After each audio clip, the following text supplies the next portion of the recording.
The old black janitor at the SEAL training facility had endured their mockery for months. Gramps, they called him, as they knocked over his mop bucket and laughed. They never noticed how he studied their drills with military precision, how he moved with unexpected strength when no one was watching.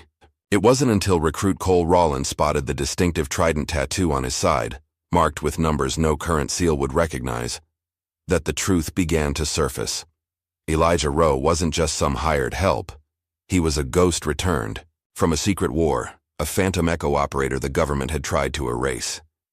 And his presence threatened powerful men who thought their darkest secrets had stayed buried in Cambodian jungles decades ago. Just before we get back to it, I'd love to know where you're watching from today. And if you're enjoying these stories, make sure you're subscribed, because tomorrow's special episode is one you definitely don't want to miss. The morning sun cast long shadows across the SEAL training compound as a rusted pickup truck rumbled to a stop at the gates. The driver, a weathered local who made deliveries to the base, gestured to the passenger door. "This is as far as I go, old-timer. Base is right through there." Elijah Rowe nodded silently, gathering his worn duffel bag before stepping out into the heat. The truck pulled away, leaving him standing alone before the imposing gates of the YAO, Naval Special Warfare Training Facility. His weathered dark skin had seen decades of sun, his frame thin but wiry, and his eyes, those were what struck people most. Deep-set and observant, missing nothing. The guard at the checkpoint eyed him, with mild confusion. "Help you?" "I'm expected," Elijah said, his voice a low gravel. He produced a folded paper from his pocket. "Custodial staff." The guard scanned the document with obvious disinterest. "Huh. Nobody told me about a new hire." He made a call and, after a brief conversation, waved Elijah through with a dismissive gesture. "Report to Building C. Someone will show you around." Elijah stepped onto the compound grounds, his gait steady and deliberate. The facility bustled with activity. Young recruits running obstacle courses, instructors barking orders, the distant crack of gunfire from the range. None spared a glance for the old man with the duffel bag. In Building C, a harried administrative assistant looked up from her desk, surprise flickering across her face. "You must be the new maintenance worker," she said, checking her computer. "Says here you're assigned through the civilian contractor pool, but..." She frowned at the screen. "It doesn't say who specifically authorized your hiring." "Does it matter?" Elijah asked quietly. She hesitated, then shrugged. "Guess not. We need the help. Storage room behind the mess hall has a cot. Probably not what you're used to, but it'll do fine," Elijah cut in, the hint of a smile never reaching his eyes. That afternoon, Elijah began his work quietly. He mopped floors with precise, methodical strokes, cleaned mud from boots left outside barracks doors, and fixed a leaking pipe in the showers without being asked. He moved through the compound like a shadow, speaking only when spoken to, and even then, in the briefest terms possible. By dinner time, his presence had been noted by the recruits, particularly a tight-knit group gathered around a young man, with cold blue eyes and the confident posture of someone who'd never truly been challenged. "Check out Grandpa," Cole Rollins snickered, nodding toward Elijah as he carefully wiped down tables in the corner of the mess hall. "What did they do, Raid? The retirement home for janitors?" His buddies laughed, loud enough for Elijah to hear, though the old man gave no indication he was listening. "Bet he can't even lift the mop bucket," another recruit added, earning more laughter. At a nearby table sat Logan Vance, his posture perfect, his features sharp and calculating. Unlike the others, he didn't laugh. He watched Elijah with something closer to contempt. "What's a man like that even doing here?" he muttered to no one in particular. "This is the most elite training program in the world, not some charity case for senior citizens." Logan was a second-year recruit, already marked for leadership. His father's company, Vance Defense Technologies, held major contracts with the ES, Department of Defense. Everyone knew Logan was destined for command, possibly beyond the military into the corridors of power his family already navigated. While the men jeered, one of the few female recruits in the program, Raina Cruz, observed. In silence, she noted how Elijah returned each cleaning tool to its exact position, how his movements were deliberate and economical. Nothing wasted, Nothing excessive. It reminded her of something, though she couldn't quite place it. When the mess hall emptied, Cole and two others lingered behind. They waited until Elijah was carrying his bucket toward the utility closet before Cole stuck out his foot. The water sloshed over Elijah's pants and shoes. "Oops," Cole said with mock innocence. "Guess you missed a spot, Gramps." Elijah looked down at the water, then at Cole, his expression unchanged. He simply set the bucket down and began mopping, again. "What's wrong, old man? Too scared to say something?" one of Cole's friends taunted. Elijah continued working as if they weren't there. The lack of reaction seemed to irritate them more than anger would have. "Let's help him out," Cole suggested, with a smirk. He grabbed a handful of ketchup packets from a nearby table and squeezed them onto the floor Elijah had just cleaned. "There. Now you've got something to keep you busy until bedtime." The recruits laughed as they left, high-fiving each other. Elijah waited until they were gone before cleaning up the mess without complaint or hurry. From the doorway, Master Chief Instructor Barnes watched the scene unfold. He could have intervened but chose not to. Instead, he made a note in his mental file about Cole's behavior, not as a disciplinary concern, but as an observation of character. "This is SEAL training," he muttered to himself as he walked away. "If the old man can't handle a little hazing, he shouldn't be here." That evening, as darkness fell over the compound, Elijah made his way to the tiny storage room that would serve as his quarters. The space was barely large enough for the cot and his duffel, with a small shelf and a naked bulb overhead. He sat on the edge of the cot, rubbing his side where an old injury pulled at his skin. Outside, voices drifted through the thin walls. Elijah recognized Logan Vance's controlled tone immediately. "No, I don't think anyone suspects anything," Logan was saying, his voice hushed but clear to Elijah's trained ear. "But that old man shouldn't be here. If he remembers anything, it could ruin the project." A pause then. "Yes, sir. I understand. I'll keep an eye on him." Elijah's face remained impassive, but his eyes hardened. When the footsteps faded, he carefully pulled up a loose floorboard beneath his cot. From his duffel, he removed a cloth-wrapped bundle and placed it in the hiding space. Before covering it again, his fingers brushed over the contents. An old SEAL badge, worn with years of handling, and a faded photograph of 6 men in jungle camouflage, their faces smudged with tactical paint. "They're trying to erase us," he whispered to the silent room. "But ghosts don't disappear so easily." The next morning, as dawn broke over the compound, 2 recruits struggled to move a heavy machine part for the obstacle course. Sweat poured down their faces as they attempted to lift the metal contraption. "Need a hand?" a voice called. They turned, expecting to see one of the instructors, only to find Elijah standing there, mop in hand. One recruit snorted. "No offense, Pops, but if we can't lift it..." Before he could finish, Elijah set down his mop, bent at the knees, and hoisted the metal piece onto his shoulder in one fluid motion. The recruits gaped as he carried it to the designated spot and set it down with precision. "All about leverage," Elijah said quietly, then picked up his mop and continued on his way. Later that day, as recruits ran drills on the firing range, a sudden explosion from a flashbang grenade used in the adjacent tactical training area caused everyone to flinch. Elijah, who had been sweeping nearby, froze.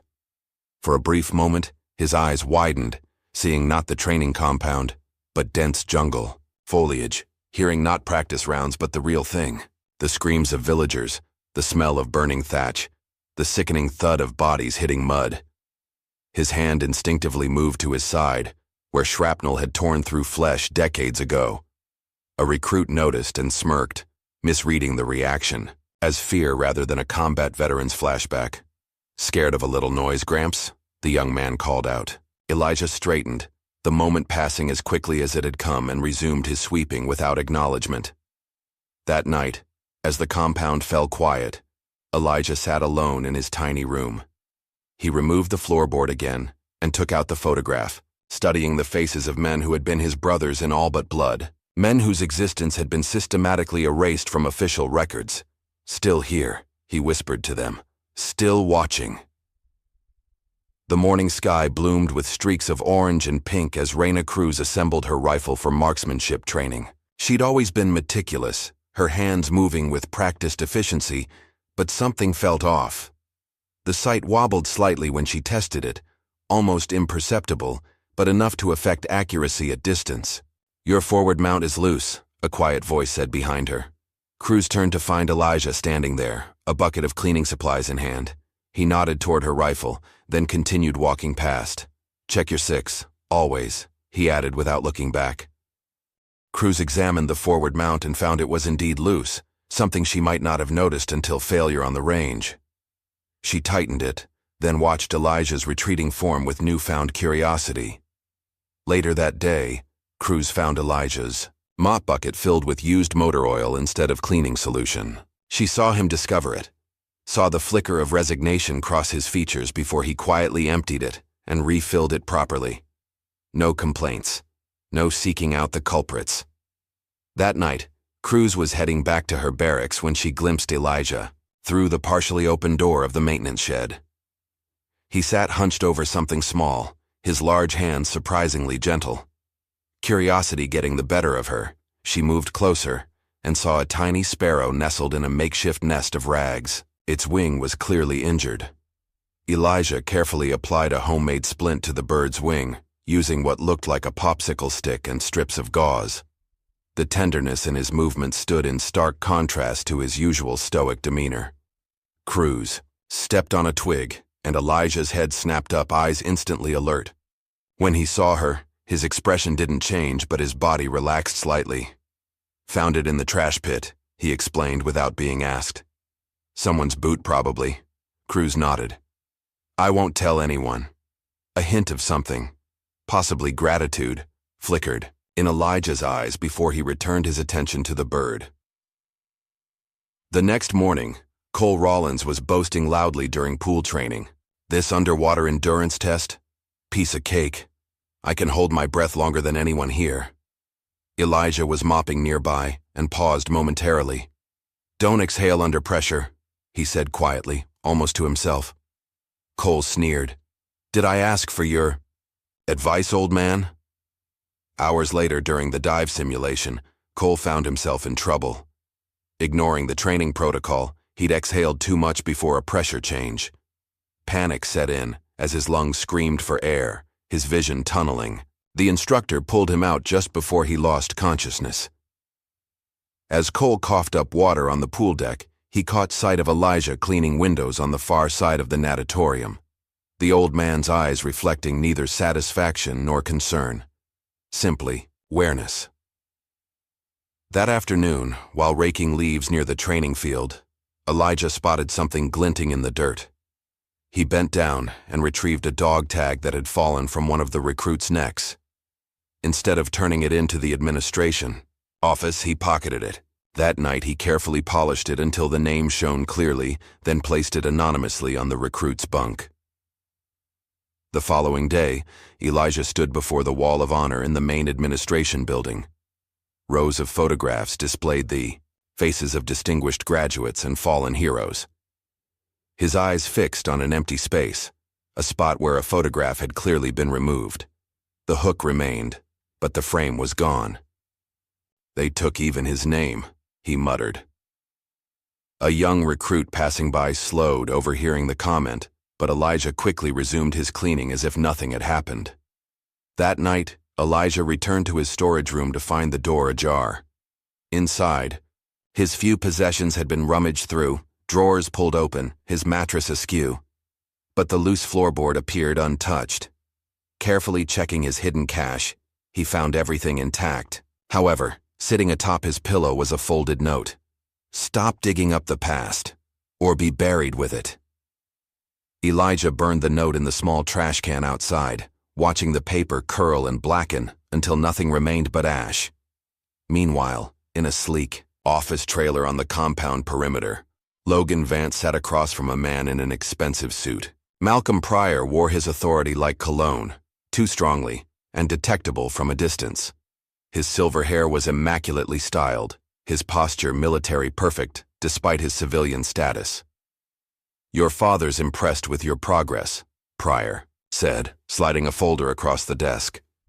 The recruit evaluation metrics you provided were extremely helpful for our selection process. Logan skimmed the contents. These operations aren't officially sanctioned. They're necessary, Pryor corrected. Some missions are too sensitive for official channels. Your father understands that. The compound is our perfect recruiting ground. We identify the right kind of operators, the ones who can think beyond conventional restraints. And the old man? Elijah Rowe? Pryor's expression hardened. A complication. Keep watching him. Report anything unusual. If he starts connecting with any of the recruits, particularly about Cambodia, I need to know immediately. The next day, during a forced march in punishing heat, one of the younger recruits collapsed. His body temperature had spiked dangerously, and he lay convulsing on the ground as the instructor radioed for the medical team. Before anyone could react, Elijah appeared from the nearby groundskeeping shed. He dropped to his knees beside the recruit and quickly loosened the young man's collar and belt. He elevated the recruit's feet, then pulled a bandana from his pocket, soaked it with water from his canteen, and placed it on specific pulse points, behind the neck, at the wrists, and on the temples. By the time the medical team arrived, the recruit's condition had stabilized. The lead medic looked at Elijah in surprise. "How did you know to do that? Those are jungle field techniques for heat exhaustion." Elijah simply shrugged. "Seen it before," he said, then walked away as the medics took over. That evening, Cruz sat, with a small group of recruits around a small fire pit, enjoying a rare moment of downtime. The conversation turned to military legends, stories of impossible missions and heroic operators. "My father told me a story once," Cruz said. Her voice low. "He served in Vietnam and he swore it was true. There was a SEAL who led unauthorized rescue operations in Cambodia, the kind of missions that officially never happened." The recruits leaned in closer as she continued. They called him a ghost soldier. No name in the reports, no recognition. Just rumors that when American POWs were abandoned for political reasons, this one operator would go in anyway. According to my father, he saved dozens of lives that the government had written off. "Sounds like bullshit," one recruit scoffed. "No one operates alone like that." "My father wasn't a man who believed in fairy tales," Cruz replied firmly. He said this SEAL moved like a shadow, never spoke much but could read terrain and people with uncanny precision. Said he had this way of watching everything, missing nothing. Always returned his gear to exact positions. The description hung in the air, and several recruits involuntarily glanced toward the maintenance shed, where Elijah was known to work late into the night. The next morning, Elijah was fixing a broken pipe in the shower facility when Cole entered, still toweling off after swimming laps. Elijah kept working, halfway under the sink cabinet, his shirt riding up slightly as he reached for a wrench. Cole's eyes caught something on Elijah's exposed side, a tattoo partially visible beneath an old scar. It appeared to be the distinctive Navy SEAL trident, but with something unusual underneath it. The numbers 6874 and an emblem Cole didn't recognize. Before Cole could get a better look, Elijah pulled his shirt down and slid out from under the sink. Their eyes met briefly, and Cole felt an unexpected chill at the intensity of the old man's gaze. Later that day, his curiosity piqued. Cole lingered after hours in the computer lab. When the instructor stepped out, he quickly accessed a restricted training terminal, searching for any references to the odd emblem he'd glimpsed. His search turned up heavily redacted files mentioning something called Operation Firewall and a codename, Phantom Echo. Cole downloaded what little information he could find onto a flash drive before logging out, his mind racing with questions. What was Phantom Echo, and how did the old janitor have a SEAL tattoo? Meanwhile, Cruz had been conducting her own investigation. Her father's military connections gave her access to recently declassified document indexes, and she found a match. Phantom Echo appeared in a brief appendix related to POW rescue missions in Southeast Asia, missions that, according to the footnotes, were never officially authorized or acknowledged. The next morning, Cole cornered Elijah near the equipment shed. "I saw your tattoo," he said without preamble. "The trident. You were a SEAL." Elijah's expression remained neutral as he organized tools on a workbench. "I also found references to Phantom Echo. Cole continued, and Operation Firewall. At this, Elijah's hands stilled momentarily. He turned to face Cole, his eyes measuring the young recruit with new intensity. "Don't ask questions you're not brave enough to hear the answer to," Elijah said, his voice carrying a weight Cole hadn't heard before. From the corner of the training yard, Logan Vance watched the interaction with narrowed eyes. He pulled out his phone and sent a text message. "Rollins and Cruz snooping. Old man talking. Need to accelerate the timetable." That night, as the compound fell quiet, Elijah sat alone in his quarters. His eyes closed, memory taking him back decades. Jungle. Moonlight filtering through dense canopy. War paint darkening his young face as he crawled through underbrush. Silenced weapons. The flash of a knife. Explosives placed with surgical precision. Then, the faces of prisoners, emaciated and disbelieving as he cut their restraints. The radio crackling with orders from command. "Abort mission. Political situation changed. Leave the hostages. Return to extraction point." And his own voice, clear and defiant. "Negative. Mission continues. All assets extracted." The memory faded as Elijah opened his eyes. On his cot lay a dead crow, its neck broken. Beneath it, a note. "Ghosts can die again too." With practiced calm, Elijah wrapped the bird in cloth and took it outside. Behind the maintenance shed, he dug a small hole next to where he had buried the sparrow days earlier. He placed the crow inside, covered it with dirt, and burned the threatening note. As he turned to go back inside, he spotted Cruz standing in the shadows, watching. "You've been busy," he said quietly. She stepped forward. "I found something in the archives. A letter addressed to you, returned as undeliverable. The envelope was stamped, 'Recipient disavowed.'" Elijah's expression didn't change, but something flickered in his eyes. "Inside was a medal recommendation," Cruz continued, "and a sticky note that said, 'No recognition, no controversy.'" Elijah studied her face. "Be careful, Recruit Cruz. People who ask too many questions about Phantom Echo tend to disappear." "Like Jackson did?" Cruz asked. "He was defending you yesterday to the other recruits. Today they're saying he voluntarily dropped out, but his gear is still in his locker and his car's still in the parking lot." Elijah's jaw tightened. "Go back to your barracks. Forget what you've seen and heard." "I can't do that," Cruz replied firmly. "Not anymore." Before Elijah could respond, the mess hall door banged open.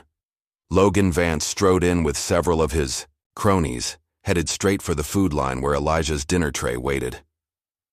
With deliberate slowness, Logan picked up Elijah's tray and dumped its contents onto the floor. "Clean it up, old man," he sneered. "That's what you're here for, isn't it?" The room fell silent. Every recruit watched as Elijah looked down at the scattered food, then back at Logan's challenging stare. "You should pray you never have to learn why I kept my hands to myself," Elijah said quietly. For the first time, a flicker of uncertainty crossed Logan's face. Something in Elijah's tone, not threatening but absolutely certain, sent a chill through the room. Logan recovered quickly, forcing a laugh as he walked away with his friends. But Cruz had seen it, that moment of doubt, and she knew the balance in the compound had just shifted in ways no one yet understood. The morning after Logan's confrontation with Elijah, the compound buzzed with whispered conversations. Word of the old man's ominous response had spread through the barracks overnight. Many recruits who had previously joined in the mockery now regarded Elijah with wary curiosity. Cole Rollins couldn't shake the image of the tattoo he'd glimpsed on Elijah's side. The seal trident was unmistakable, but those numbers, 6874, and that strange emblem beneath it, haunted his thoughts. During their morning run, he fell into step beside Cruz. "I need to talk to you," he said between measured breaths. "About the old man." Cruz gave him a sidelong glance. "What about him?" "Not here," Cole replied, noticing Logan watching them from several yards back. "Meet me behind the equipment shed after lights out." That evening, Cole waited anxiously in the shadows. Cruz appeared silently, making him jump when she spoke. You're jumpy for a future SEAL. Jesus, he hissed. Don't do that. What's so important you're risking demerits for breaking curfew? She asked. Cole glanced around before speaking. I saw a tattoo on Elijah's side yesterday. A SEAL trident, but with numbers and some kind of old emblem underneath. Cruz's expression sharpened. What numbers? 6874. Mean anything to you? Years, maybe? Cruz suggested. Vietnam era, extending into post-war operations. That's not all, Cole continued. I did some digging in the restricted terminal. Found mentions of something called Operation Firewall and a code name, Phantom Echo. Heavily redacted, but I downloaded what I could find. He pulled out a flash drive and handed it to Cruz. Everything's encrypted, but I thought your computer skills might... Quiet, Cruz whispered suddenly, pulling Cole deeper into the shadows. Footsteps approached, then passed by. Logan, Vance, and 2 instructors were making a late-night inspection round. What's he doing with the instructors at this hour? Cole whispered when they were gone. Vance has connections, Cruz replied. His father's company, Vance Defense Technologies, has its fingers in everything military. Rumor is they're running private operations beyond Pentagon oversight. You think this is connected to Elijah somehow? I'm going to find out, Cruz said, pocketing the flash drive. Tomorrow, act normal. Don't draw attention. The next day, Cruz managed to access a secure terminal during her administrative duty, shift. The flash drive contained fragments of classified reports, most redacted to near uselessness, but one document caught her eye. A declassified memo referencing Phantom Echo protocols for denied area extractions in Cambodia, Laos, and adjacent territories. Further down, a partial sentence remained visible through the redactions. PABI rescue missions never officially authorized or acknowledged due to cross-border implications and potential diplomatic. Cruz stared at the screen, pieces falling into place, the missing photo on the wall of honor. The returned medal recommendation stamped, recipient disavowed, Elijah's jungle field medicine techniques. That afternoon, while helping sort tools in the maintenance shed, Cole deliberately created an opportunity to speak with Elijah alone. I need to ask you about the tattoo, he said without preamble. Elijah's hands paused briefly over a socket wrench before continuing their work. The trident, Cole pressed, with the numbers 6874, and that emblem. It's not current issue. I checked. Elijah turned to face him, his eyes measuring. Don't ask questions you're not brave enough to hear the answer to. Try me, Cole challenged, standing his ground despite the sudden intensity in Elijah's gaze. Some ghosts should stay buried, boy. Is that what you are? A ghost? Cole asked. We found references to Phantom Echo and Operation Firewall. Were you there, Cambodia? A muscle tightened in Elijah's jaw. Who's we? Cruz and me. We're not the enemy here.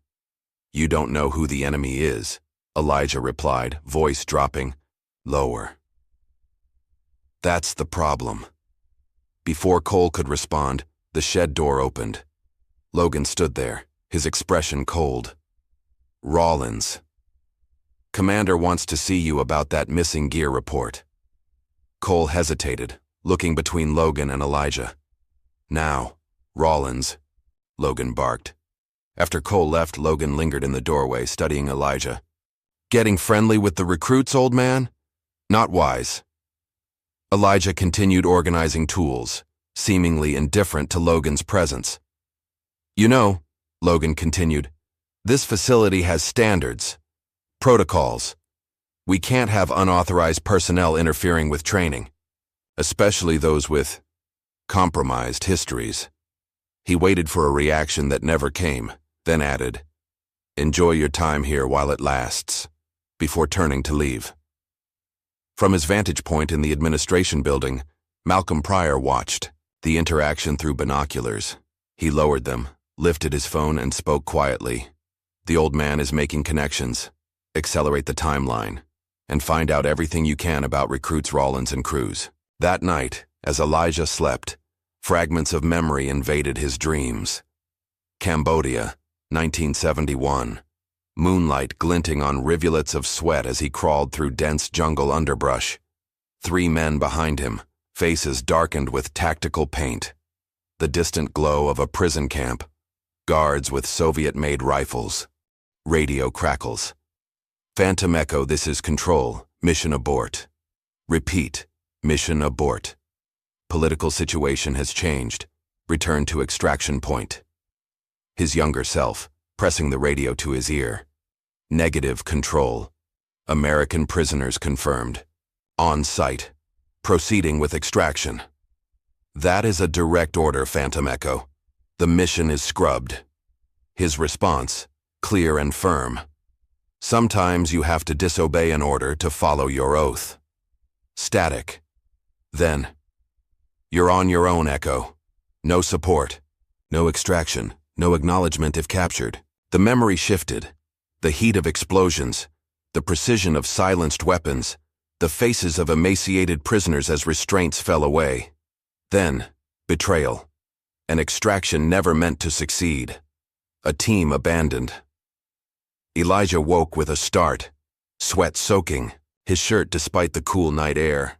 Outside his window, a shadow moved, someone watching. He remained motionless, controlling his breathing, giving no indication he'd noticed. The next morning, Cruz found an unmarked envelope slipped under her barracks door.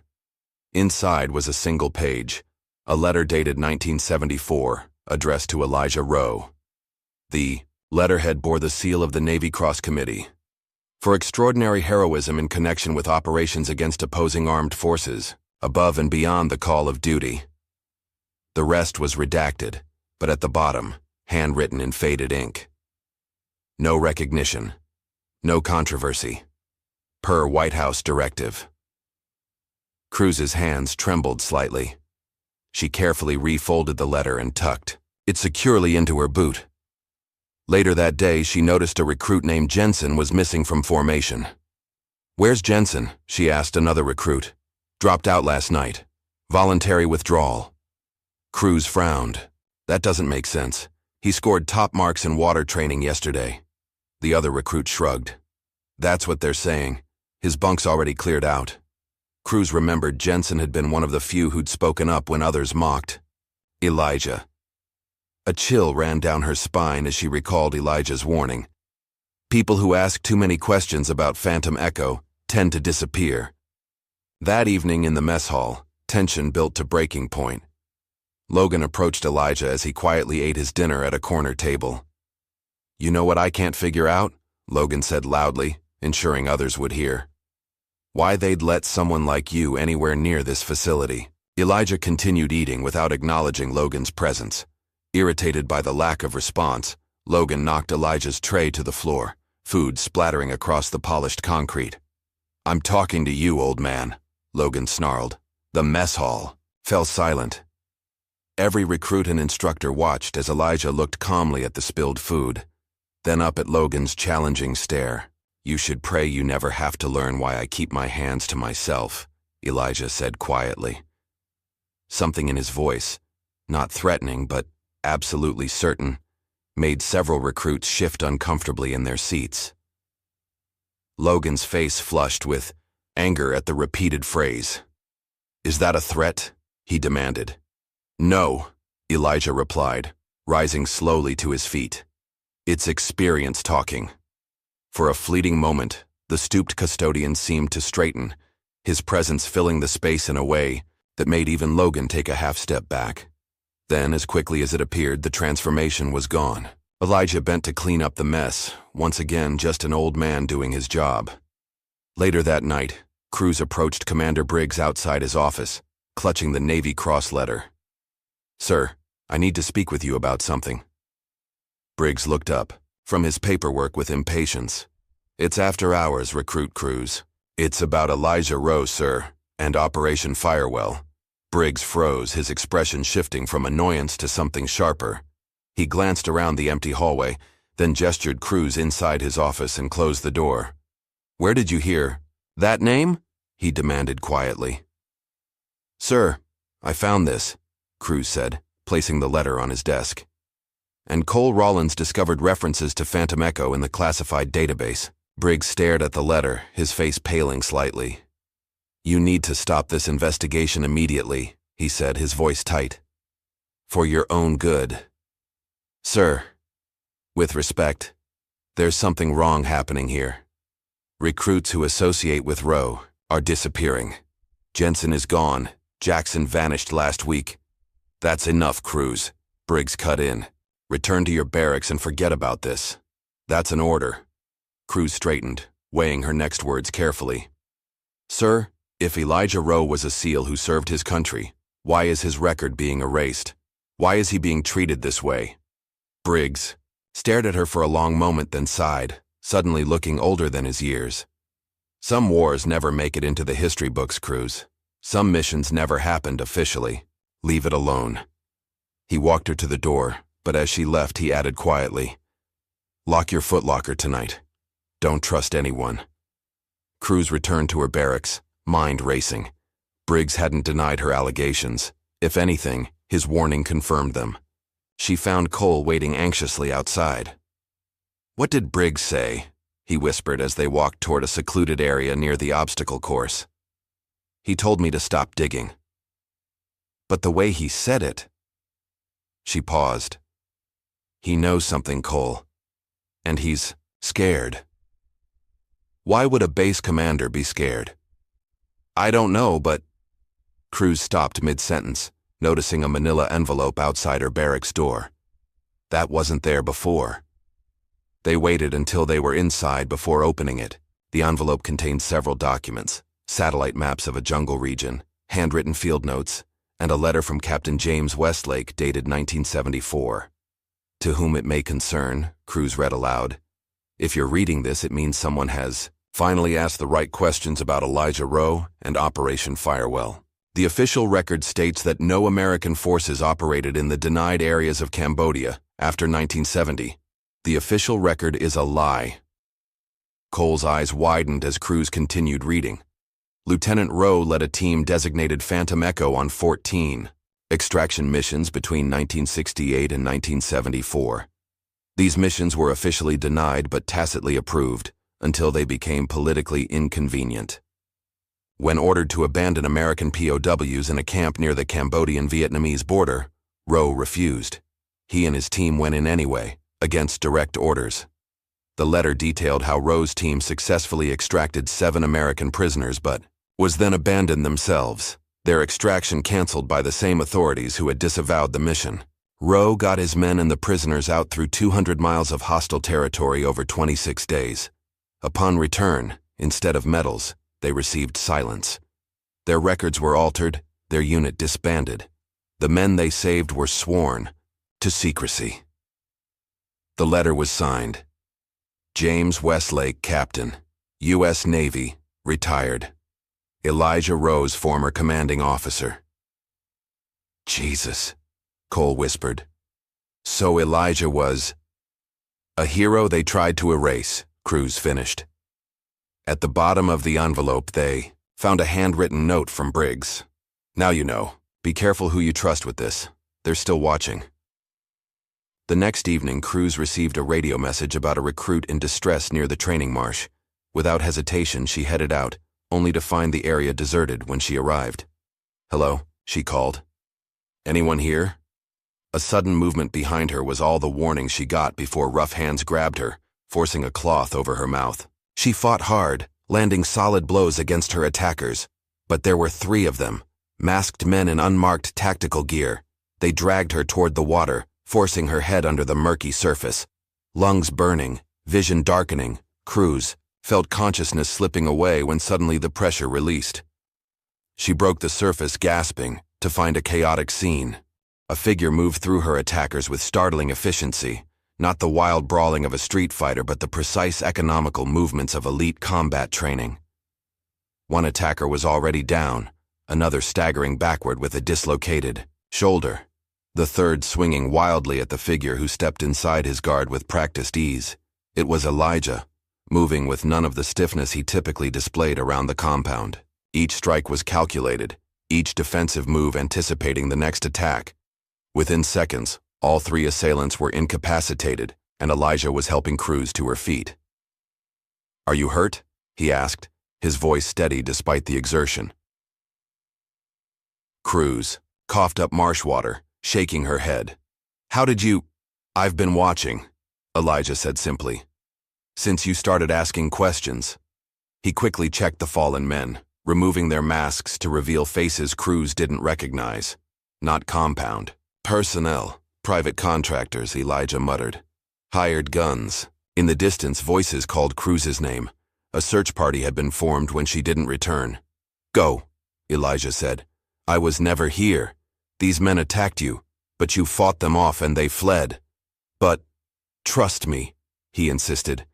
"If they—" "No," I intervened. "It will only accelerate their timeline." Before Cruz could respond, Elijah melted into the darkness with a stealth that belied his age, leaving her alone with the unconscious attacker who hadn't managed to escape. The next morning, Malcolm Pryor arrived personally at Commander Briggs' office, flanked by 2 security personnel. Tall and imposing in his tailored suit, Pryor radiated authority and barely contained anger. "Your facility has a serious security breach, Commander," Pryor said without preamble. 3 of my security consultants were assaulted last night while conducting a routine perimeter check. Briggs maintained a neutral expression. "I wasn't aware your company had authorization to conduct security operations on this base, Mr. Pryor. My contract with Naval Special Warfare gives me broad latitude," Pryor replied coldly, "especially when it comes to protecting classified programs from compromise." He placed a folder on Briggs's desk. "I want recruits Cruz and Rawlins expelled, immediately, and the civilian maintenance worker Rowe removed from the premises." "On what grounds?" Briggs asked. "National security," Pryor snapped. "Or would you prefer I speak directly to Admiral Coulson about your accommodating attitude toward potential security risks?" The threat hung in the air. Briggs knew Coulson was deeply involved with Vance Defense Technologies funding. "I need time to process the paperwork," Briggs said carefully.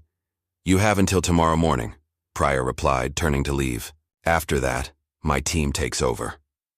As Pryor exited, Briggs slumped in his chair, his face grim. He opened his desk drawer and removed an old photograph. Himself as a young ensign standing beside an athletic black man in jungle fatigues, both smiling despite the mud coating their faces. He stared at it for a long moment before picking up his phone. "Get me recruits Cruz and Rawlins. Immediately. And tell no one." Meanwhile, in the mess hall, Cole had reached his breaking point. After learning about Cruz's attack and seeing the bruises on her face, something had snapped inside him. He climbed onto a table, gaining everyone's attention. "I have something to say about the man we've been calling Gramps," he announced, voice carrying across the silent room. Logan stepped forward. "Stand down, Rawlins. You're making a fool of yourself." "No," Cole replied firmly. "We've been making fools of ourselves, mocking a man who deserves our respect." He looked around at the gathered recruits and instructors. "That old man you've been harassing?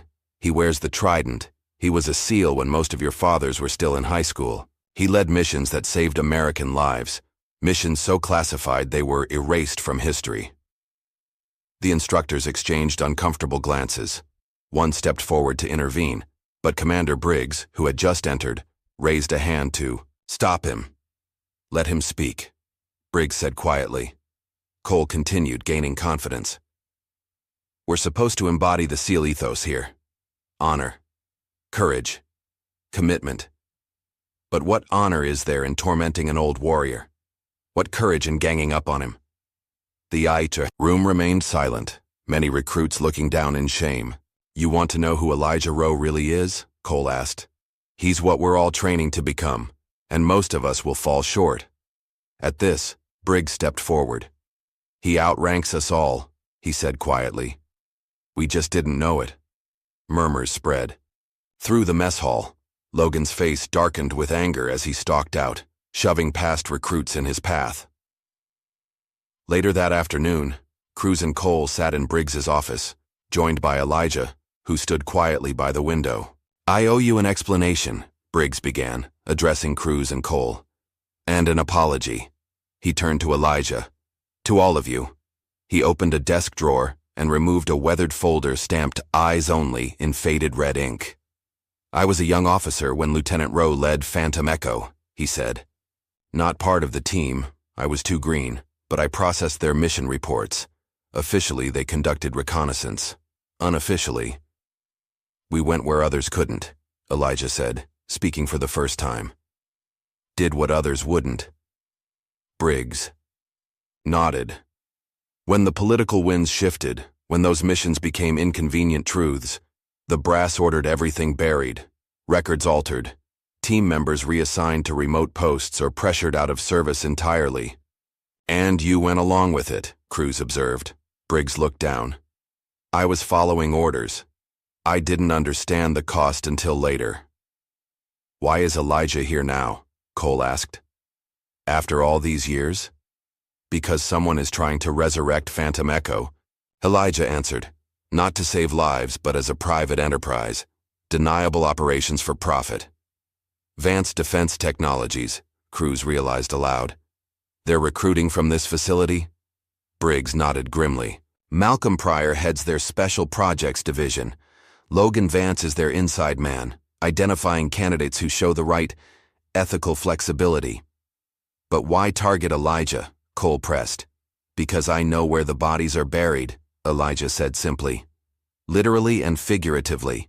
And because my old team is still out there, the ones who survived. Pryor doesn't want anyone connecting those dots." A knock at the door interrupted them. Briggs's aide entered, looking concerned. "Sir, there's a situation. MPs are here with a warrant for Elijah Rowe's arrest, charges of sabotage and unauthorized presence in restricted areas." Briggs stood. "Stall them. Say he's being questioned about an unrelated matter." After the aide left, Briggs turned to Elijah. "We don't have much time." "I never expected any," Elijah replied calmly. "What do we do now?" Cruz asked. "You stay out of it," Elijah said firmly. "Both of you. This isn't your fight." "Like hell it isn't," Cole retorted. "They tried to drown Cruz. They're expelling us. We're already in this." "And we're not the only ones," Cruz added. "There are other recruits who've seen enough to know something's wrong." Briggs looked torn. "Pryor has powerful connections. This could end all your careers before they begin." "Some things matter more than careers," Cole said, glancing at Elijah. "You taught us that, Commander, through his example." Elijah studied them both, seeing determination in their eyes that reminded him of his own team, decades earlier. Finally, he nodded. "If you're in, you're all in," he warned. "No halfway." "We're in," Cruz said without hesitation. Cole nodded in agreement. Briggs opened a secure cabinet and removed a small hard drive. "Everything I've been able to gather on Pryor's operation. It's not much, but it's a start." Elijah took it with a nod of thanks. Outside, they heard the heavy footsteps of military police approaching. "Go out the back," Briggs told them. "I'll handle this." As Cruz and Cole slipped out through the rear door, Elijah paused, fixing Briggs, with an intense stare. "You know what happens when you corner a ghost, Commander?" he asked quietly. Briggs met his gaze. "What?" "He stops hiding." Elijah's voice carried absolute certainty. Then he was gone, following the recruits into the gathering darkness, leaving Briggs to face the MPs alone. In the compound security office, Logan watched the surveillance feed with growing anger. He grabbed his phone and dialed Pryor. "They're running," he reported. "The old man and those two recruits. Briggs is helping them." "Intercept them," Pryor ordered. "Use whatever force necessary. No one leaves that compound tonight." Logan smiled coldly. "With pleasure." The pre-dawn air hung, heavy with fog, as two military police vehicles rolled toward the compound's eastern gate. Between them was a prisoner transport van, its destination the naval brig 50 miles north. "Be advised, prisoner transfer commencing," the lead driver reported over the radio. "ETA to gate checkpoint 2 minutes." Inside the van, Elijah sat, with hands cuffed, flanked by armed guards. His expression remained impassive, his eyes fixed on the floor as the vehicle lurched over a pothole. The lead MP vehicle slowed as they approached a fallen tree blocking the access road. "Hold position," the officer ordered. "Let me check this out." As the officer stepped from his vehicle, the road suddenly plunged into darkness, the compound's perimeter lights cutting out simultaneously. The guards tensed, hands moving to weapons. "Ewen, the hell?" one muttered. A soft thump on the van's roof was their only warning before the rear doors flew open. In the chaos that followed, the guards never had a chance to fire a single shot. Precise strikes, to throat, temple, wrist, left them unconscious, but unharmed. "Move," a voice hissed from outside. Elijah stepped over the fallen guards, hands, somehow free of the cuffs, and melted into the darkness. Behind him, the transport van's dashboard camera captured only shadows and static.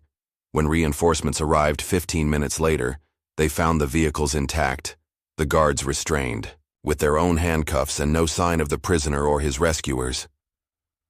Malcolm Pryor slammed his fist on the desk as he reviewed the footage. "How does an old man overpower 4 armed MPs?" he demanded. The security chief cleared his throat nervously. "Sir, the camera evidence suggests he had help, at least 2 others." "Cruz and Rollins," Pryor growled. "Find them, now." He turned to Logan Vance, who stood silently at the back of the room. "You assured me this would be handled discreetly." "We underestimated them," Logan admitted stiffly. "No," Pryor corrected, eyes cold. "You did. I want every exit monitored, every inch of this compound searched. No one sleeps until Roe is found." As Pryor's team mobilized, 3 figures moved silently through the dense woods beyond the compound's northern perimeter. Cruz led the way, her training evident in each careful step. Cole followed, carrying a backpack filled with supplies hastily gathered during their escape. Elijah brought up the rear, his movements fluid and silent despite his age. 2 miles to the rendezvous point, Cruz whispered, consulting a small GPS device Briggs had provided. "You sure your contact will be there?" Cole asked Elijah. The old man nodded once. "Eddie Burke hasn't let me down in 40 years. He won't start now." They pushed deeper into the forest, avoiding trails and staying under the canopy to evade thermal, imaging from drones that had begun circling overhead. After an hour of careful progress, they reached a small clearing where an ancient pickup truck sat waiting, its engine cold but ready. A grizzled white man with a silver beard emerged from behind a tree, shotgun lowered as he recognized Elijah. "Damn, Ghost," he said with a half-smile. "You look terrible." "Feel worse," Elijah replied, the ghost of a smile crossing his face. "Eddie, meet Cruz and Rollins." Eddie Burke nodded to the young recruits. "So these are the ones with enough sense to listen to you. Good, we're gonna need smart ones, Mart." "For what?" Cole asked. Eddie exchanged a look with Elijah before answering. "For waking the ghosts." The truck took them to a remote cabin set deep in the mountains, accessible only by a winding dirt road that would challenge even military vehicles. Inside, to Cruz and Cole's surprise, they found communications equipment that rivaled the compound's command center. "Welcome to Echo Nest," Eddie said as he fired up the systems. "Been maintaining this place since '78, just in case." "In case of what?" Cruz asked. "In case they ever came after us again," a new voice answered. They turned to see an Asian man in his 70s standing in the doorway, his wiry frame belying the strength still evident in his stance. "Sam Park," he introduced himself with a slight, "We're Phantom Echo, demolition specialist." Elijah stepped forward, clasping the man's hand firmly. "It's been too long, brother." 18 years, Sam agreed. "Not since Hayworth's funeral." Over the next hour, as Eddie worked the communications array, 2 more aging men arrived. Michael Winters, a tall black man with a prosthetic left leg, and Frank Delgado, a broad-shouldered man with deep laugh, lines and watchful eyes.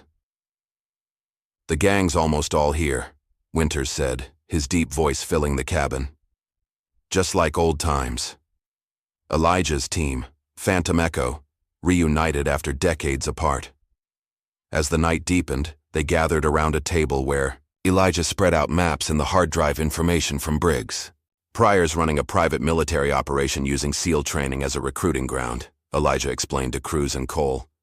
"Black ops for hire, no oversight, no accountability." "Why come after you now?" Cole asked. after all these years? Because of what we know, Frank answered, tapping the map. Cambodia, 74, the mission they disavowed. We didn't just rescue those POWs, Sam continued. We found evidence of illegal weapons testing, chemical agents the U.S. officially denied developing. We documented everything, Elijah added. Filed it in our report before we knew they were going to bury the whole operation. And now Pryor's company has the contract to clean up old testing sites, Michael concluded.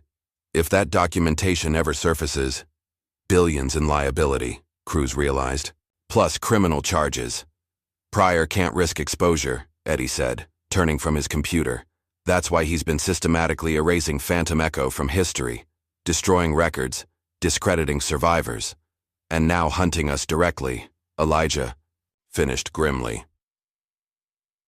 As dawn broke, Eddie received encrypted messages from his network of veterans and supporters. Phantom Echo cells, they called themselves. Reports flowed in. Compound security had been doubled, and Pryor had brought in private, military contractors to supplement the MPs. He's militarizing a training facility, Cruz said in disbelief as she reviewed drone footage smuggled out by sympathizers. And Briggs is letting him? Cole asked. Briggs is under house arrest, Eddie reported, reading from a secure channel. Official story is he's under investigation for security breaches. Elijah's expression darkened. Pryor's getting desperate. That means he'll make mistakes. Or become more dangerous, Sam cautioned. While the older men planned, Cruz pulled Cole aside. I need to tell you something, she said quietly. Some of the recruits are organizing resistance inside the compound. They reached out through Eddie's network. Who? Cole asked, surprised. Jackson's back. Turns out he was just locked in isolation, not gone. And Martinez, Lee, about a dozen others. They've been watching, listening. They know something's wrong. Cole nodded slowly. What are they planning? They need guidance, leadership, Cruz said. Someone to coordinate them with what we're doing out here. You're thinking of going back in, Cole realized, his face showing concern. One of us has to, Cruz replied. Before they could discuss further, Elijah called them back to the table. Pryor's forces are moving, he announced, pointing to a satellite feed. They've located one of our old dead drops near the compound. They're bringing in excavation equipment. If they find the documentation, Frank began. They won't, Elijah assured them. But they're getting close. We need to accelerate our timeline. The plan they developed was audacious. While Elijah and his team would move to intercept Pryor's excavation crew, Cruz would covertly return to the compound to organize the sympathetic recruits. Cole would coordinate between the groups, establishing secure communications and supply lines. It's too dangerous, Cole argued when Cruz's role was explained. Pryor will be watching for you. That's why it has to be me, Cruz countered. They'll expect us to stay together. Splitting up gives us tactical advantage. Elijah studied her, with newfound respect. She thinks like us, Michael, he said to his teammate. Michael nodded. Reminds me of you in the old days. Too smart for her own good. Despite concerns, the plan was set in motion. That night, using Eddie's network of contacts, Cruz was smuggled back toward the compound in a supply truck, while Elijah and the team prepared to move against Pryor's excavation site. Before departing, Elijah took Cruz aside. Trust no one but your heart, he told her. When things get chaotic, and they will, that's your most reliable compass. Cruz nodded solemnly. I won't let you down. I know, Elijah replied. That's what worries me. As Cruz infiltrated the compound perimeter, the division among the recruits had become increasingly visible. Loyalty lines had been drawn. Those who supported the questioning of authority versus those who adhered strictly to the chain of command. Most of them aligned with Logan. Using the cover of darkness, Cruz contacted Jackson and the core group of resistors. They gathered secretly in the maintenance shed where Elijah had once tended the wounded Sparrow. The compound's being used as a recruiting ground for illegal operations, Cruz explained in hushed tones. Pryor is selecting candidates for off-book missions, things no oversight committee would approve. How can we be sure? One recruit asked. Cruz produced copies of the documents she'd smuggled back in. Commander Briggs confirmed everything before. They put him under house arrest. The evidence was compelling. Recruitment profiles marked with psychological assessments focusing on moral flexibility and extreme loyalty to direct command rather than ethical frameworks. Logan's been helping them, another recruit added. I saw him with Pryor reviewing personnel files after hours. As they formulated their resistance plan, none of them noticed the small camera hidden in the shed's light fixture, or the fact that Logan was watching their every move from the security office. Dawn broke as Pryor's excavation team began work at the old dead drop site. Heavy machinery tore into the earth as armed contractors formed a security perimeter around the operation. From their concealed position in the dense forest surrounding the site, Elijah and his team watched through binoculars. Just like the old days, Frank murmured. Outnumbered, outgunned. But not outclassed, Michael added with a grim smile. Sam checked his pack of improvised devices. Diversion charges are ready. Non-lethal, but they'll create plenty of confusion. Eddie, status on communications? Elijah asked. Eddie adjusted his headset. All clear. Cole is in position as relay between us and Cruz's team. Compound is on high alert, but they're organized and waiting for the signal.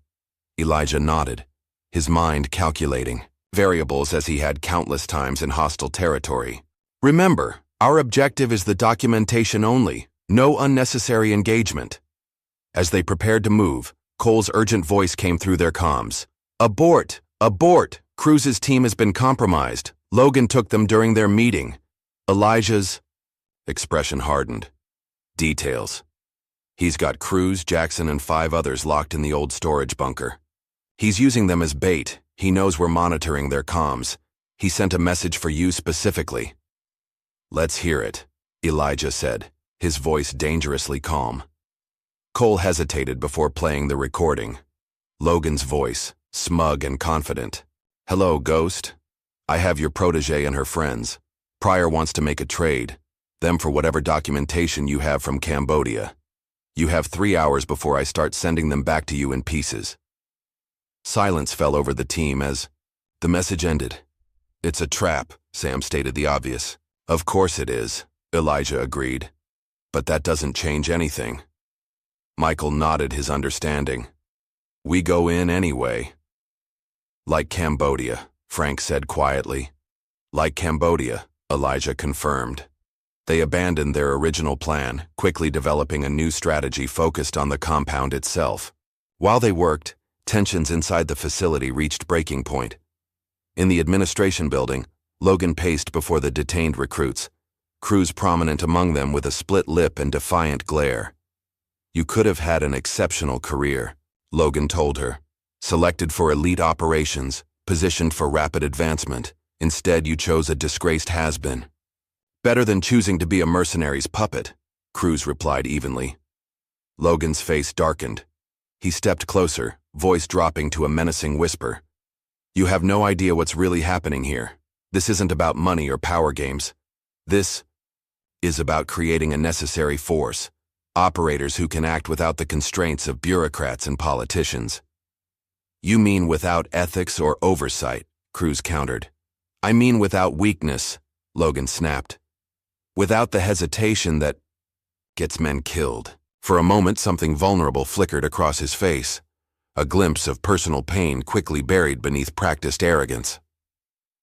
Jackson, watching the exchange, spoke up. What happened to you, Vance? What made you Pryor's lapdog? Logan turned, sharply. My father died because some politician decided his operation was too politically sensitive for extraction. I learned then what Pryor has been saying all along. The system abandons its own when convenient. So you became what you hated, Cruz observed quietly. Before Logan could respond, his phone buzzed. Pryor's name flashed on the screen. They've spotted Rowe and his team approaching from the North Ridge, he reported after answering. Just as you predicted. Pryor's voice came through clearly enough for the captives to hear. Spring the trap. Maximum force authorized. I want Rowe alive if possible, but the others are expendable. Logan hesitated, a flicker of uncertainty crossing his face. "Is there a problem, Mr. Vance?" Pryor demanded. "No, sir," Logan replied, recovering quickly. Proceeding as ordered. He pocketed the phone and addressed the security team. "Move the prisoners to the secondary location. I'm leading the intercept team personally." As Logan left, Cruz caught his eye. "It's not too late to choose differently," she said quietly. Something unreadable passed across Logan's face before his expression hardened once more. "It was too late the day they left my father to die," he replied, and then he was gone. Meanwhile, Elijah's team had split into 2 units. Michael and Frank created a diversion at the southern perimeter, drawing security forces with a series of controlled explosions and false heat signatures. Simultaneously, Elijah, Sam, and Eddie approached from the north, the very direction Pryor expected them, but with a crucial difference. "They're anticipating a covert approach," Elijah explained as they moved through the underbrush. "So we'll give them exactly what they don't expect." The compound's northern gate erupted in chaos as a supply truck, commandeered and driven by Eddie, crashed through the barrier at full speed. Security forces converged on the vehicle as Elijah and Sam used the confusion to slip through the breach, separated and approaching their target from different angles. Alarms blared across the facility. Pryor, monitoring from the command center, smiled coldly as reports flooded in. "Rowe's team is splitting up," a security officer reported. "One group at the south perimeter, another breaching north." "Just as anticipated," Pryor nodded. "Direct Logan's team to intercept Rowe at Building C. That's where he's headed, to the prisoners." But Elijah was not headed to Building C. While security forces converged on the expected routes, he moved like a shadow through service tunnels that hadn't appeared on any official blueprint for decades, passages he remembered from his earlier time at the facility. In the maintenance shed where Elijah had once tended the Sparrow, Sam quickly assembled his equipment. As Phantom Echo's demolitions expert, he'd spent decades perfecting non-lethal options. Within minutes, he'd rigged the compound's power distribution system for a cascading failure. "Ready on your mark," he whispered into his comm. "Hold position," Elijah's voice replied.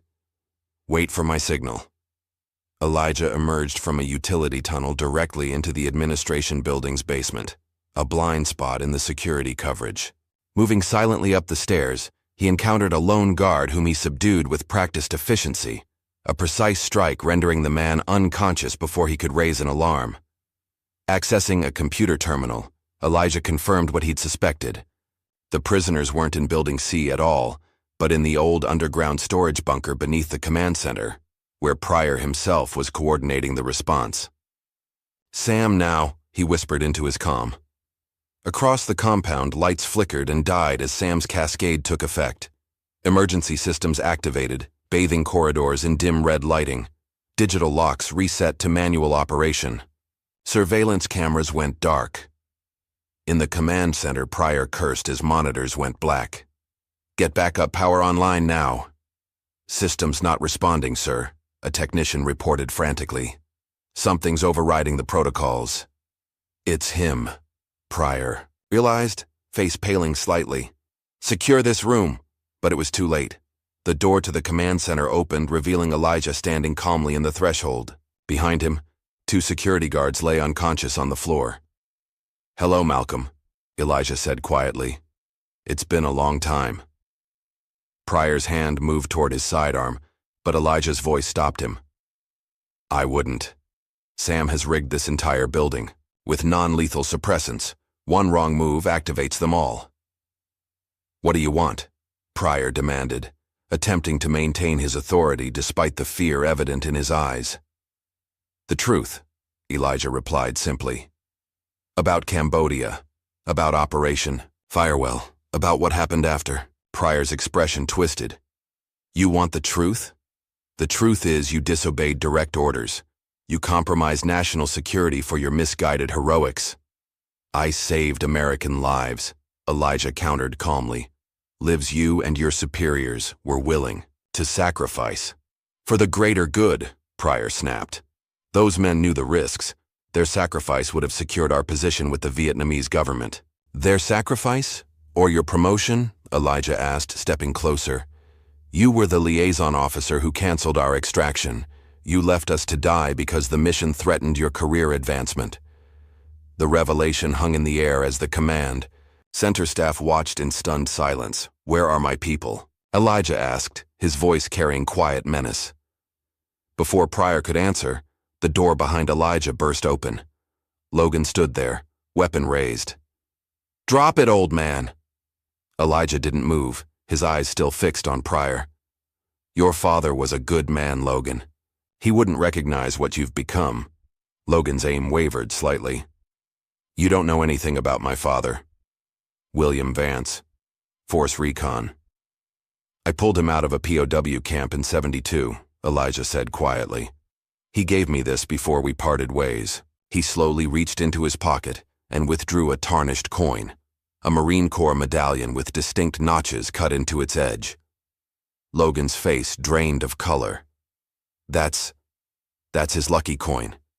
He said he lost it. He gave it to the man who saved him," Elijah corrected gently. "A man who disobeyed orders to leave him behind." The weapon in Logan's hand trembled visibly now. "He died anyway," Logan said, voice cracking slightly. "Years later, another operation, no extraction. And Pryor told you it was because of men. Like me," Elijah guessed. "Men who wouldn't follow the system." Logan's eyes darted to Pryor, who remained stone-faced. "He told me it was because of bleeding hearts in command who wouldn't authorize necessary measures," Logan admitted. "He said his company would never abandon its operators like that." "He lied," Elijah said simply. "Malcolm Pryor was the officer who denied your father's extraction. I've seen the documentation." Logan's world seemed to collapse around him as he turned to Pryor. "Is that true?" "It was a military necessity," Pryor began, but the excuse fell flat even to his own ears. The conflict in Logan's eyes resolved into cold clarity. In one fluid motion, he lowered his weapon from Elijah and turned instead to the control panel, entering an override code. Security doors throughout the facility unlocked, including the bunker holding Cruz and the others. "You used me," Logan said to Pryor, his voice deadly quiet. "You used my father's memory to make me your puppet." Pryor's hand moved suddenly to a concealed weapon, but Logan was faster. He tackled Pryor as the shot went wild, the two men crashing into equipment as they struggled. "Go!" Logan shouted to Elijah over his shoulder. "Get your people out! I've got this." Elijah hesitated only a moment before disappearing down the corridor toward the bunker. When he arrived, Cruz and the others were already free, having taken advantage of the unlocked doors. "Where's Logan?" Cruz asked, noticing Elijah's expression. "Making his choice," Elijah replied grimly. "We need to move. Now." As they navigated the darkened corridors toward the extraction point, a deafening explosion rocked the command center behind them. Flames and smoke billowed from shattered windows. Cruz stopped, staring back at the destruction. "Logan?" Elijah placed a hand on her shoulder. He knew what he was doing. Their escape was chaos, alarms, gunfire, confusion. But with Sam's diversions, Eddie's coordination, and Michael and Frank providing covering fire from strategic positions, they made it to the rendezvous point where vehicles waited. As they sped away from the compound, Cruz looked back at the facility now partially engulfed in flames. "What happened back there? With Logan?" "He found his honor," Elijah said quietly. "Sometimes that's all we can hope for." Miles away, as dawn broke over the mountains, they regrouped at a secondary safe house. Reports came in confirming Pryor had survived, but was severely injured. The compound was in disarray with conflicting chains of command and spreading rumors about the night's events. "And the documentation?" Michael asked. Elijah patted his pocket where he'd secured a small flash drive, right where we left it all those years ago, in plain sight on the wall of honor, inside the frame of our missing team photo. "What now?" Cole asked, the question on everyone's mind. Before Elijah could answer, Eddie burst into the room, his face ashen. "We've got a problem, a big one." He turned up the volume on his communications array, where an intercepted transmission played clearly. "Package secured. Transporting to Site Bravo for questioning. Phantom Echo survivors are the priority targets now." They've captured someone. Frank realized aloud. Eddie nodded grimly. One of our old team, and that's not all. He pulled up a satellite image on his monitor, revealing a heavily fortified compound deep in the mountains. I've identified Site Bravo. It's not just a detention facility. It's where they're holding all of them. All of who? Cruz asked, though the growing dread in her stomach told her she already knew. The rest of Phantom Echo, Elijah answered, his voice tight with controlled emotion. The men they told us were dead. Our brothers. They've been prisoners all this time. The room fell silent as the revelation sank in. For Elijah and his team, the mission had just become deeply personal. They're using them as bait, Michael said. Finally. They know we'll come. Of course we will, Elijah replied, steel in his voice. Just like Cambodia, we leave no one behind. The mountain air hung crisp and cold around the remote cabin as dawn broke. Inside, Elijah and his team pored over satellite imagery of Site Bravo, a fortified compound nestled in a valley 20 miles north. 3 guard towers, motion sensors along the perimeter, and at least 20 armed personnel, Michael noted, tracing the facility's outline on the map. This isn't just a detention site, it's a black site. Electronic countermeasures too, Eddie added, checking his equipment readings. They're jamming most frequencies within a 2-mile radius. Sam studied the approach routes. Terrain works. Against us. Exposed slopes on 3 sides, steep cliff face on the 4th. They'll see us coming. Not if we don't come from the ground, Elijah said quietly. All eyes turned to him as he pointed to a ridgeline overlooking the compound. Halo insertion here, under cover of the storm front moving in tomorrow night. We drop in darkness, using the weather as cover. Frank shook his head. We're not exactly in our prime for high-altitude jumps anymore, Ghost. That's why we're not all going, Elijah replied. Small team, surgical approach. I'll take point. Not alone you won't, Cole interjected firmly. I've got Halo certification. I'm going with you. Elijah studied the young recruit's face, seeing determination that reminded him of himself decades ago. After a moment, he nodded. Sam comes too. We'll need his expertise with their security systems, Elijah decided. Michael and Frank coordinate ground support and exfiltration. Eddie maintains communications relay from here. Cruz, who had been silently studying the satellite feeds, looked up. What about me? You have the most important job, Elijah told her. You take the documentation we recovered and get it to Commander Briggs's contact at Naval Intelligence. If we don't make it back, that evidence is our insurance policy. Cruz started to protest, but the look in Elijah's eyes stopped her. This wasn't negotiable. How many prisoners are we talking about? Cole asked, returning to the mission parameters. Eddie pulled up thermal imaging captured during a satellite pass. Heat signatures suggest 6 individuals in the north quadrant of the facility, consistent with detention cells. Minimal movement patterns indicate restraints or limited mobility. 6, Elijah repeated, a mixture of pain and hope crossing his face. That matches our missing team members. Michael placed a hand on Elijah's shoulder. After all these years, could they really have kept them alive this whole time? They're valuable assets, Frank reasoned. Former SEAL operators with specialized training, Pryor's company probably, used them as training resources, interrogation subjects, maybe even experimental test cases. The thought hung heavy in the air, making their resolve even stronger. We have 24 hours to plan and prep, Elijah stated, his voice taking on the command tone that came naturally after years of leadership. Every contingency, every detail, we get one shot at this. While they prepared, Cruz took Elijah aside. There's something you should know before you go. The recruits at the compound, they're organizing under Jackson's leadership.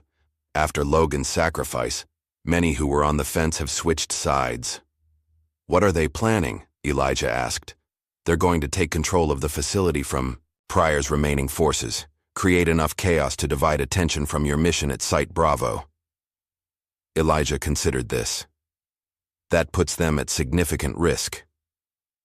They know, Cruz affirmed. They made their choice, the same one you made in Cambodia. doing what's right over what's ordered. A hint of pride flickered in Elijah's eyes. Tell them to wait for our signal. Coordinate with Eddie on timing. The next 24 hours passed in meticulous preparation.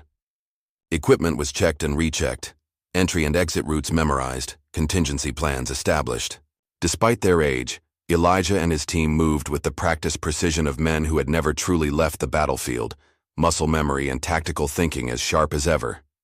Meanwhile, at the compound, Jackson gathered his growing coalition of recruits in the underground maintenance tunnels, away from surveillance. Their numbers had swelled to over 30, more than half the active trainees. Tomorrow night we take back our facility, he told them quietly. Not for ourselves, but for what it represents, the true values of the service we joined. Honor, courage, commitment. What about the instructors? A recruit asked. Some are still loyal to Pryor. We focus on the private contractors first, Jackson explained. Most instructors will stand down once they understand what's happening. Remember, minimal force. These are Americans, just confused about who deserves their loyalty. Back at the cabin as dusk approached on mission day, Elijah found Cole checking his equipment one final time. Having second thoughts? Elijah asked. Cole looked up. No, sir. Just want to make sure I don't let you down. You know the odds of this working aren't good, Elijah said frankly. I've lost men on operations with better odds than this. Is that supposed to scare me off? Cole asked with a hint of defiance. No. It's supposed to make sure you're going for the right reasons, Elijah replied. Fear and bravado get men killed. Purpose keeps them alive. My purpose is clear, Cole said. Those men have been abandoned by their country once already. I won't be part of abandoning them again. Elijah nodded, satisfied. Get some rest. We jump in 4 hours. As Cole left, Cruz approached Elijah with a small package. Before you go, there's something I want you to have. Inside was a carefully folded American flag patch, worn but clean. It was my father's, she explained. He carried it on every mission. Said it reminded him what he was fighting for. Elijah accepted it solemnly. I'll bring it back to you. You better, she replied, voice firm despite the emotion in her eyes. All of you. That night, as storm clouds gathered on the horizon, a small unmarked helicopter lifted off from a clearing 5 miles from the cabin. Inside, Elijah, Cole, and Sam sat in silence, each man lost in his own thoughts as they ascended toward the jump altitude. At the compound, Jackson's team initiated their operation. Using knowledge of the facility's infrastructure, they systematically disabled security systems and isolated Pryor's remaining forces.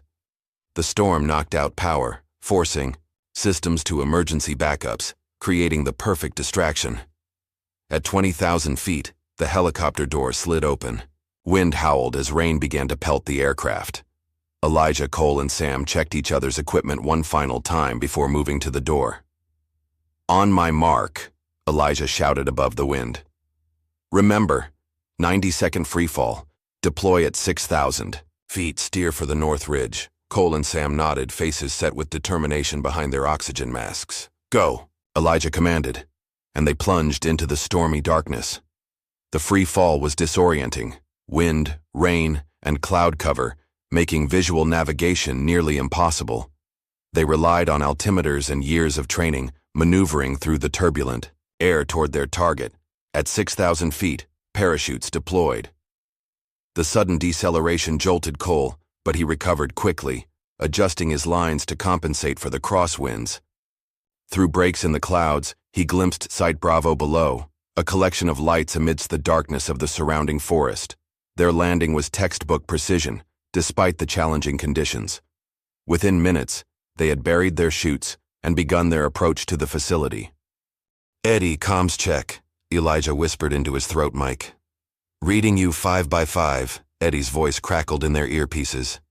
Compound operation is underway. You have approximately 30 minutes before Pryor's people realize something bigger is happening. Sam led them to a maintenance access point he had identified from the schematics, a ventilation system for the facility's generator room. As Site Bravo's youngest builder, It had fewer of the retrofitted security measures found in newer black sites. "Cutting now," Sam murmured, applying a specialized thermal tool to the grate. "Silent breach in 3, 2, 1. The grate came, free, and they slipped inside, navigating the tight confines of the ventilation system until they reached an access panel above a utility corridor. "Guards?" Elijah asked. Cole, using a fiber optic camera, checked the hallway. 2, stationary at the junction, 50 feet north. Elijah nodded. "Standard approach. Sam, systems? Ready to trigger a localized power fluctuation on your mark. Execute." The lights in the corridor flickered and died. Before the emergency systems could engage, Elijah and Cole had dropped from the ceiling and neutralized both guards with practiced efficiency, precise strikes rendering them unconscious without noise. They moved quickly through the facility, using Sam's electronic countermeasures to create blind spots in the security coverage. Each checkpoint brought them closer to the detention area indicated by the thermal signatures. Meanwhile, at the training compound, the situation had escalated rapidly. Jackson's team had secured the main administrative building and communications center, but Pryor's loyalists were putting up fierce resistance around the armory. "We need to hold them back," Jackson ordered his team. "Keep the pressure on so they can't send reinforcements to Site Bravo." Inside Site Bravo, Elijah's team reached the detention wing. A reinforced door with electronic lock stood between them and their objective. 8-digit rotating encryption, Sam whispered, examining the panel. "I can bypass it, but it'll take time we don't have." Elijah studied the door, then touched a small scar above his eyebrow, an old tell his teammates would recognize. "We're not bypassing it," he decided. "We're using their security against them." He explained his plan quickly. Minutes later, Sam triggered a fire suppression system in an adjacent sector. As expected, 2 security personnel rushed to investigate. Passing through the detention wing, Cole, positioned in an alcove, created a momentary distraction, while Elijah incapacitated the lead guard. The second turned, reaching for his weapon, but Sam was already there, a precise strike to the pressure point at the base of the skull dropping him instantly. Using the guard's credentials, they finally accessed the detention wing. What they found inside stopped them cold. 6 men in medical beds connected to monitoring equipment, some with feeding tubes and IVs. They appeared unconscious but alive. Faces gaunt, bodies thin from years of confinement, but undeniably the missing members of Phantom Echo. "My God," Sam whispered, approaching the nearest bed. "It's David and Richard. They're all here." Elijah moved to the central bed where a dark-skinned man lay, his face lined with years of suffering but still recognizable as William Harris, Elijah's former second-in-command. "Will," Elijah said softly, gripping his old friend's hand. "We're here, brother. We came back for you." To their surprise, Will's eyes fluttered open. Recognition dawned slowly in his gaze. "Ghost," he rasped, voice weak from disuse. "Took you. Long enough." A ghost of a smile crossed Elijah's face. Traffic was hell. The moment was interrupted by an alarm blaring throughout the facility. On the monitoring screens, they saw security forces converging on their position. "We've been made," Cole reported, checking the hallway. "Multiple hostiles inbound, heavily armed." "How mobile are they?" Elijah asked Sam, who was checking the medical readouts. "They've been kept in medically induced comas, likely awakened periodically for interrogation," Sam replied grimly. "They can move, but not well. We'll need to carry them." Elijah made a quick decision. "Sam, set up a defensive position at the EO. Main entrance. Cole, help me disconnect these monitors carefully. We need them stable for transport." As they worked frantically to prepare the prisoners for evacuation, Eddie's voice came through their comms. "Ghost, be advised, we have a serious problem. Pryor is en route to your location via helicopter. ETA 12 minutes. And he's not alone. He's brought a strike team." Outside, the storm had intensified, rain lashing against the facility as thunder rolled across the mountains. Perfect extraction weather under normal circumstances, the weather would mask their movement and impair pursuit. But with 6 weakened prisoners to transport, the conditions became another obstacle. Adjust extraction plan, Elijah ordered. We need vehicle support closer to the facility. Working on it, Eddie replied. Michael and Frank are moving the trucks to the lower access road, 4 minutes out. Will Harris, more lucid than the others, grasped Elijah's arm. There's something you need to know, he said urgently. Pryor, he has a fail-safe. If the facility is compromised, he'll eliminate all evidence. What kind of fail-safe? Elijah demanded. Airstrike, Will whispered. Drone already on station. They'll level this place with us in it. The information changed everything. They now faced a deadline more pressing than pursuit. They had to evacuate before Pryor could authorize the strike. New plan, Elijah decided. Cole, get our people moving toward the south exit. Sam, I need you to access their communications array and jam the drone control frequency. What about you? Cole asked, already helping one of the prisoners to his feet. I'm going to create a diversion, Elijah replied, checking his weapon. Buy you time to get clear. That's a suicide mission, Cole protested. This isn't a debate. Recruit, Elijah said firmly. Get them out. That's an order. Something in Elijah's tone brooked no argument. Cole nodded reluctantly and began the evacuation process, supporting the weakened SEALs as they struggled to walk after years of confinement. Elijah moved in the opposite direction, toward the facility's security center. Using techniques honed over decades of operations, he navigated through the chaos, eliminating threats with non-lethal precision when necessary, avoiding detection when possible. Outside, Michael and Frank had arrived with the extraction vehicles, positioning them at the rendezvous point while engaging Pryor's perimeter forces in a series of hit-and-run attacks to draw attention away from the south exit. At the compound, crews received word that the Site Bravo operation was in jeopardy. Unable to remain on the sidelines, she made a decision. Jackson, she called over the secure channel. I need your best tactical driver and a vehicle, fast. Where are you going? He asked. To make sure our people come home, she replied, already moving toward the motor pool. Elijah reached the security center to find it already in chaos. Monitors showed multiple breach points throughout the facility, as Michael and Frank's diversionary attacks stretched the defensive perimeter thin. On one screen, a helicopter approached through the storm. Pryor had arrived. Working quickly, Elijah accessed the main terminal. Years might have passed, but the fundamentals of security systems hadn't changed much. Within minutes, he had locked down critical sections of the facility, trapping Pryor's reinforcements in isolated corridors while clearing an escape route for his team. Sam, status? He demanded into his comm. Drone communications successfully jammed, Sam reported, but it's temporary. They're already working to re-establish control. 10 minutes, maybe less. Cole, we've got everyone moving, slow going, but we're approaching the south exit. Michael and Frank are in position for pickup. Good, Elijah acknowledged. I'll meet you at the rendezvous point. But as he turned to leave, the security center door slid open. Malcolm Pryor stood there flanked by 2 operatives, his face twisted with rage and desperation. You've been a thorn in my side for too long, Roe, he snarled, weapon raised. 40 years and counting, Elijah replied calmly, assessing his options. 3 armed opponents, minimal cover, no clear exit. You know what your problem always was? Pryor asked, taking a step forward. You never understood the bigger picture. Some lives have to be sacrificed for national interests. Strange how those sacrifices never included you, Elijah observed.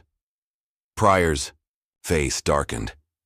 I've dedicated my life to this country's security. No, Elijah contradicted. You've dedicated your life to power and profit. There's a difference. Outside, Cole and Sam had successfully evacuated the prisoners to the waiting vehicles. Rain poured down as Michael and Frank helped the weakened men into the trucks. Where's Ghost? Michael demanded, looking back toward the facility. Still inside, Cole replied grimly. Creating a diversion. Frank checked his watch. Drone strike could come any minute. We need to move. Not without him, Sam insisted. Inside the security center, Elijah had managed to disarm one of Pryor's men, using him as a shield while retreating toward a secondary exit. Pryor pursued relentlessly, his obsession with eliminating Elijah overriding tactical sense. You can't escape, Pryor called. The facility is locked down. You mean like this? Elijah replied, hitting the emergency evacuation override. Instantly, alarms blared and fire suppression systems activated throughout the building, creating chaos as all electronic doors defaulted to open status. Using the distraction, Elijah made his break, moving through the flooding corridors toward the exit. Behind him, Pryor followed, abandoning his remaining operative in his single-minded pursuit. Outside, a new vehicle screeched to a halt beside the extraction trucks. Cruz jumped out, scanning the facility anxiously. "Where is he?" she demanded. "Still, inside," Cole answered. "We have to go. The drone could strike any minute." "Not without him," Cruz insisted, echoing Sam's earlier sentiment. Before anyone could stop her, she was running toward the facility, rain plastering her hair to her face as she charged into the danger zone. Inside, Elijah had reached the south corridor when Pryor cornered him, weapon trained on his chest. "End of the line, Ghost," Pryor sneered. His finger tightened on the trigger. A sudden impact from behind sent Pryor stumbling forward. Cruz had arrived, tackling him with all her strength. The weapon discharged, the bullet grazing Elijah's arm instead of finding his heart. In the struggle that followed, Pryor regained his footing, now training his weapon on Cruz. "Another hero," he spat. "Just as foolish as your mentor." "Not foolish," Cruz replied, standing her ground. "Loyal." Something flickered in Pryor's eyes. Perhaps recognition that he'd never inspired such loyalty. Only fear. Before he could fire, Elijah's voice cut through the tension. "It's over, Malcolm," he said, holding up a small device. "I've just transmitted the Cambodia files to every major news outlet and intelligence oversight committee. The drone strike you're waiting for. It's been redirected." "You're bluffing," Pryor snarled, but uncertainty had crept into his voice. "Am I?" Elijah asked calmly. "Check your secure channel." Pryor hesitated, then tapped his earpiece. What he heard drained the color from his face. "That's right," Elijah confirmed. "Your authorization codes have been revoked pending investigation. Your private army is standing down as we speak. The NSA has already secured your servers." "Impossible," Pryor whispered. "I had 40 years to plan this," Elijah reminded him. "Did you think I came back just to fix plumbing?" In a final act of desperate rage, Pryor lunged toward them, but Cruz was ready. A perfectly executed takedown left Pryor face down on the floor, stunned and defeated. "Nice form," Elijah noted appreciatively. "I had a good teacher," Cruz replied, with the hint of a smile. Together, they secured Pryor and made their way to the extraction point, emerging from the facility just as a convoy of official vehicles approached. Not Pryor's private forces, but naval intelligence, led by Commander Briggs himself. "Cutting it close, Ghost," Briggs called through the rain. "Dramatic timing," Elijah replied. "Always was my weakness." In the aftermath, as dawn broke over the mountains, the full scope of the operation came into focus. Pryor was in custody, facing charges of treason, kidnapping, and human rights violations. His network was being dismantled, his political protectors scattering in the face of overwhelming evidence. At the training compound, now secured by Jackson and his coalition, the returning team was met with respectful silence as the rescued SEALs were carefully transferred to medical transports. Years of captivity had taken their toll, but doctors were optimistic about their recovery. Will Harris, stronger than the others, approached Elijah as they prepared to depart. "You never gave up," he said quietly. "Phantoms don't disappear," Elijah replied, clasping his old friend's hand. "Not the real ones."